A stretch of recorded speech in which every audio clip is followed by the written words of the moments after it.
Muscular dystrophy എന്ന അപൂർവ രോഗം ബാധിച്ച സഹോദരങ്ങൾക്ക് ശ്വസനോപകരണങ്ങൾ നൽകി ജനപ്രതിനിധികളും ജെന്റിൽമെൻസ് ക്ലബ് അംഗവും മാതൃകയായി.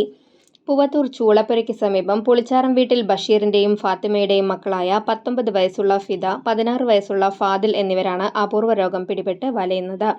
ശരീരത്തിലെ മസിലുകൾ ക്ഷയിക്കുന്നതാണ് രോഗാവസ്ഥ. ഇതുമൂലം കാലുകൾ തളർന്നു. ശ്വാസകോശത്തിന്റെ മസിലുകൾ ക്ഷയിച്ചതുമൂലം പല സമയങ്ങളിലും ശ്വസിക്കാനാകാത്ത അവസ്ഥയാണ്. മുല്ലശ്ശേരി BRC നടത്തിയ ഭിന്നശേഷി ക്യാമ്പിൽ ഇവരുടെ ദുരിതം കണ്ടറിഞ്ഞ ബ്ലോക്ക് പഞ്ചായത്ത് പ്രസിഡന്റ് ക്ലെമൻ ഫ്രാൻസിസ്, വികസനകാര്യ സ്ഥിരം സമിതി അധ്യക്ഷൻ MK അനിൽകുമാർ എന്നിവരുടെ പരിശ്രമ ഫലമായാണ് പേര് വെളിപ്പെടുത്താൻ ആഗ്രഹിക്കാത്ത ജെന്റിൽമെൻസ് ക്ലബ് അംഗം 1.25 ലക്ഷം രൂപ വിലയുള്ള ഉപകരണം നൽകാമെന്നറിയിച്ചത്. സമർപ്പണ ചടങ്ങ് മുൻ MP TN പ്രതാപൻ ഉദ്ഘാടനം ചെയ്തു. Block panchayat president Clemen Francis അധ്യക്ഷനായിരുന്നു.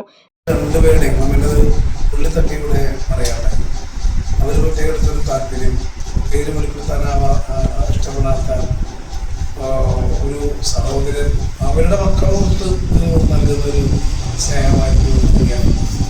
അത് വളരെ മനസ്സിൽ തട്ടി. ഞങ്ങളത് പ്രാർത്ഥിച്ചു.